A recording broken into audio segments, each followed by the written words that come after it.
Uwais senantiasa merawat dan memenuhi semua permintaan ibunya. Hanya satu permintaan yang sulit ia kabulkan. Anakku, mungkin ibu tak akan lama lagi bersama dengan kamu. Usahakanlah agar ibu dapat mengerjakan haji, pinta ibunya.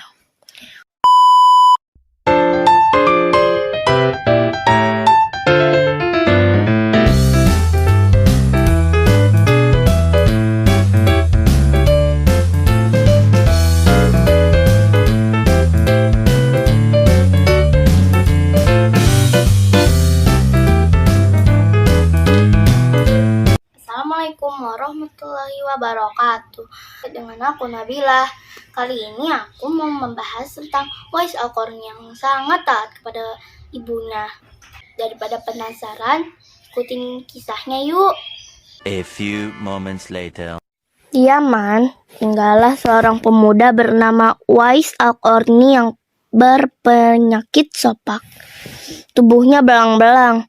Walaupun cacat, ia adalah pemuda yang soleh dan sangat berbakti kepada ibunya.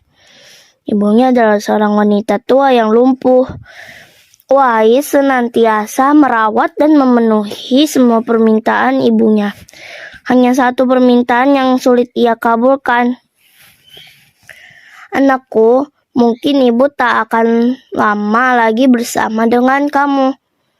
Usahakanlah agar ibu dapat mengerjakan haji, pinta ibunya. Uwais tercenung. Perjalanan ke Mekah sangatlah jauh, melewati padang pasir tandus yang panas. Orang-orang biasanya menggunakan unta dan membawa banyak perbekalan. Namun Uwais sangat miskin dan tak memiliki kendaraan. Uwais terus berpikir mencari jalan keluar. Kemudian dibelilah seekor anak lembu. Kira-kira untuk apa anak lembu itu? Tidak mungkinkah pergi haji naik lembu?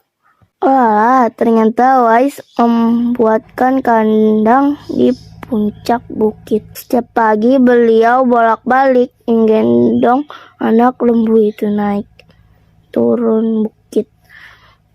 Uwais gila, kata orang-orang. Ya, kelakuan Uwais memang sungguh aneh. Tak pernah ada hari yang terlewatkan ia menggendong lembu naik turun bukit. Makin hari anak lembu itu makin besar dan makin besar tenaga yang diperlukan Uwais. Karena latihan tiap hari, anak lembu yang membesar itu tak terasa lagi. Setelah 8 bulan berlalu, sampailah musim haji. Lembu Uwais telah mencapai 100 kg. Begitu juga dengan otot Uwais yang makin membesar. Ia menjadi kuat mengangkat barang. Taulah sekarang orang-orang apa maksud Uwais menggendong lembu setiap hari. Ternyata ia latihan untuk menggendong ibunya. Uwais menggendong ibunya berjalan kaki dari Yaman ke Mekah. Subhanallah, alangkah besar cinta Uwais pada ibunya. Ia rela menempuh perjalanan jauh dan sulit demi memenuhi keinginan ibunya. Uwais berjalan tegap menggendong ibunya tawaf di Ka'bah. Ibunya terharu dan bercucuran air mata telah melihat begitulah. Di hadapan Ka'bah, ibu dan anak itu berdoa. Ya Allah, ampuni semua dosa ibu, kata Uwais. Bagaimana dengan dosamu? Tanya ibunya heran. Uwais menjawab, dengan terampunnya dosa ibu, maka ibu akan masuk surga. Cukuplah ridho dari ibu yang akan membawa aku ke surga. Subhanallah, itulah keinginan Uwais yang tulus dan penuh cinta. Allah Subhanahu wa Ta'ala pun memberikan karunia-Nya. Uwais seketika itu juga disembuhkan dari penyakit sopaknya. Hanya tertinggal bulatan putih di tengkuknya. Tahukah kalian apa hikmah dari bulatan disisakan di tengkuk? Itulah tanda untuk Umar bin Khattab dan Ali bin Abi Thalib, dua sahabat utama Rasulullah SAW, untuk mengenali Uwais. Beliau berdua sengaja mencari Uwais di sekitar Ka'bah karena Rasulullah SAW berpesan, di zaman kamu nanti akan lahir seorang manusia yang doanya sangat makbul. Kamu berdua pergilah cari dia. Dia akan datang dari arah Yaman. Dia dibesarkan di Yaman. Dia akan muncul di zaman kamu. Carilah dia. Kalau berjumpa dengan dia, minta tolong dia berdua untuk kamu berdoa. Sungguhnya Allah mengharamkan atas kamu durhaka pada ibu dan menolak kewajiban dan meminta yang bukan haknya dan membunuh anak hidup-hidup. Dan Allah membenci padamu banyak bicara dan banyak bertanya. Demikian pula memboroskan harta atau menghaburkan kekayaan. Hadis riwayat Bukhari dan Muslim. Cerita kehidupan Uwais Al-Qarni. Pemuda bernama Uwais Al-Qarni, ia tinggal di negeri Yaman. Uwais adalah seorang yang terkenal fakir. Hidupnya sangat miskin. Uwais Al-Qarni adalah seorang anak yatim. Tetap menjadi Bapaknya sosok pemuda yang taat Mama dan meninggal soleh. dunia. Ia hidup bersama ibunya yang telah Uwais dan tua ibunya lagi lumpuh. adalah keluarga yang miskin. Bahkan yang mata tidak ibunya mempunyai telah sanak buta. saudara. Kecuali Uwais. Uwais tidak lagi mempunyai sanak family sama sekali. Dalam kehidupan sehari-hari, Uwais Al-Qarni bekerja mencari nafkah dengan menggembalakan domba-domba orang pada waktu siang hari. Upah yang diterima cukup buat nafkahnya dengan ibunya. Bila ada kelebihan, terkadang ia mempergunakan untuk membantu tetangga yang hidup miskin dan serba kekurangan seperti dia dan ibunya. Demikianlah pekerjaan Uwais Al-Qarni setiap hari. Uwais Al-Qarni terkenal sebagai seorang anak yang taat kepada ibunya dan juga taat beribadah. Uwais Al-Qarni seringkali melakukan puasa. Bila malam tiba, dia selalu berdoa, memohon petunjuk kepada Allah. Alangkah sedihnya hati Uwais Al-Qarni setiap melihat tetangga yang baru datang dari Madinah. Mereka telah bertemu dengan Nabi Muhammad, sedang ia sendiri belum pernah terjumpa dengan Rasulullah. Berita tentang perang Uhud yang menyebabkan Nabi Muhammad mendapat cedera dan giginya patah karena dilempari batu oleh musuh-musuhnya. Telah juga didengar oleh Uwais Al-Qarni. Segera Uwais mengetok giginya dengan batu hingga patah. Hal ini dilakukan sebagai ungkapan rasa cintanya kepada Nabi Muhammad SAW.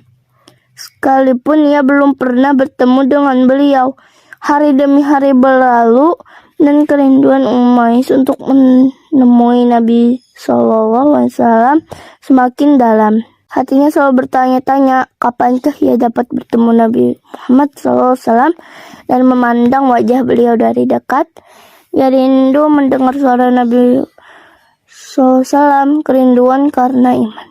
Tapi bukankah ia mempunyai seorang ibu yang telah tua, renta, dan buta? Lagi pula lumpuh.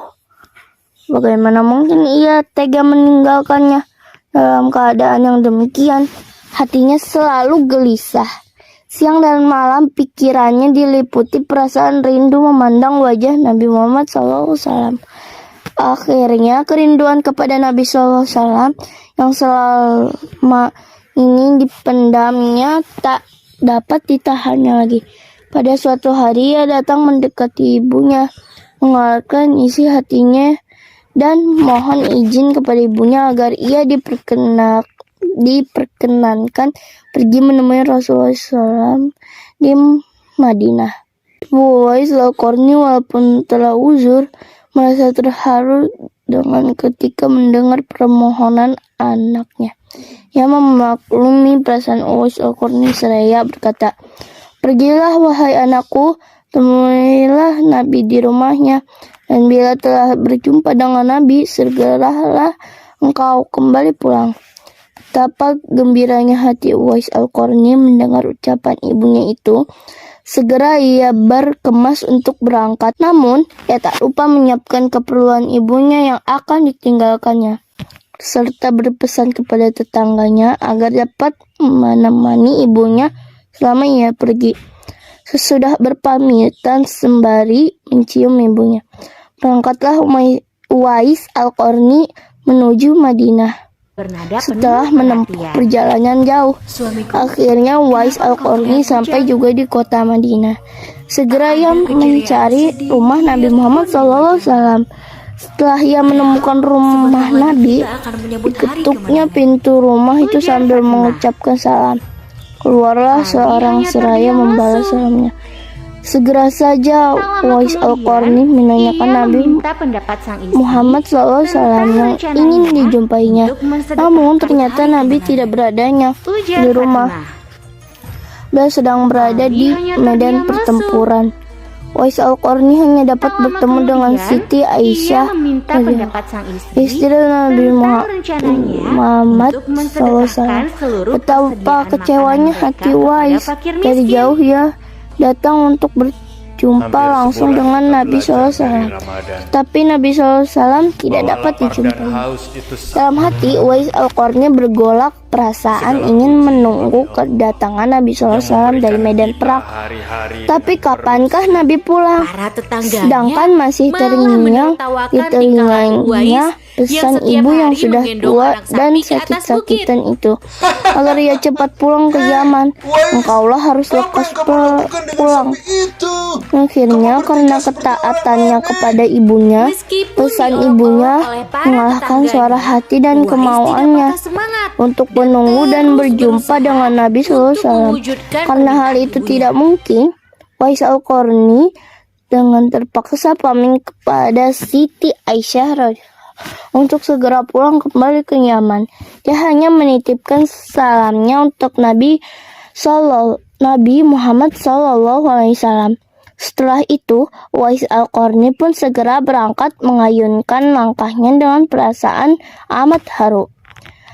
Peperangan telah usai dan Nabi Muhammad SAW pulang menuju Madinah. Sesampainya di rumah, Nabi SAW menanyakan kepada Siti Aisyah radhiyallahu tentang orang yang mencarinya. Nabi mengatakan bahwa Uwais Al-Qarni anak yang taat kepada ibunya. Dia adalah penghuni langit. Mendengar perkataan Nabi SAW, Siti Aisyah radhiyallahu dan para sahabat tertegun. Menurut keterangan Siti Aisyah radhiyallahu, memang benar ada yang mencari Nabi SAW dan segera pulang kembali ke Yaman karena ibunya sudah tua dan sakit-sakitan sehingga ia tidak dapat meninggalkan ibunya terlalu lama. Nabi Muhammad SAW melanjutkan keterangan tentang Uwais Al-Qarni, penghuni langit itu, kepada para sahabatnya. Kalau kalian ingin berjumpa dengan dia, perhatikanlah ia mempunyai tanda putih di tengah telapak tangannya. Sesudah itu Nabi Muhammad SAW memandang kepada Ali Umar radhiyallahu seraya berkata, Semua orang suatu karena ketika sosoknya apabila yang gagah kalian bertemu dan dengan dia, berani. mintalah doa hanya dan manusia, istighfarnya. bahkan Dia adalah penghuni bangsa langit, jin bukan pun orang bumi. takut kepakin yang Waktu tidak terus mempunyai berganti sanak dan Nabi saudara. SAW kemudian Ia hanya wafat. tinggal berduri oleh semua Khalifahan orang Abu Bakar pun karena telah sosoknya diganti yang pula gagah oleh dan Umar bin berani. Khattab. Suatu ketika Khalifah Umar teringat akan sabda Nabi SAW tentang Uwais Al-Qarni. Beliau segera mengingatkan kembali sabda Nabi SAW itu kepada sahabat Ali bin Abi Thalib radhiyallahu. Sejak saat itu, setiap ada khalifah yang datang dari Yaman, Khalifah Umar radhiyallahu dan Ali radhiyallahu selalu menanyakan tentang Uwais Al-Qarni. Si fakir yang tak punya apa-apa itu, yang kerjanya hanya menggembalakan domba dan unta setiap hari. Mengapa Khalifah Umar radhiyallahu dan sahabat Nabi Ali radhiyallahu selalu menanyakan dia? Rombongan kafilah dari Yaman menuju Syam silih berganti membawa barang dagangan mereka. Suatu ketika Uwais Al-Qarni turut bersama mereka. Rombongan kafilah itu pun tiba di kota Madinah. Melihat ada rombongan kafilah yang baru datang dari Yaman, segera Khalifah Umar radhiyallahu dan Ali radhiyallahu mendatangi mereka dan menanyakan apakah Uwais Al-Qarni turut bersama mereka. Rombongan kafilah itu mengatakan bahwa Uwais Al-Qarni ada bersama mereka. Dia sedang menjaga unta-unta mereka di perbatasan kota. Mendengar jawaban itu, Khalifah Umar radhiyallahu dan Ali radhiyallahu segera pergi menjumpai Uwais Al-Qarni. Sesampainya di kemah tempat Uwais berada, Khalifah Umar radhiyallahu dan Ali radhiyallahu memberi salam. Tapi rupanya Uwais sedang salat.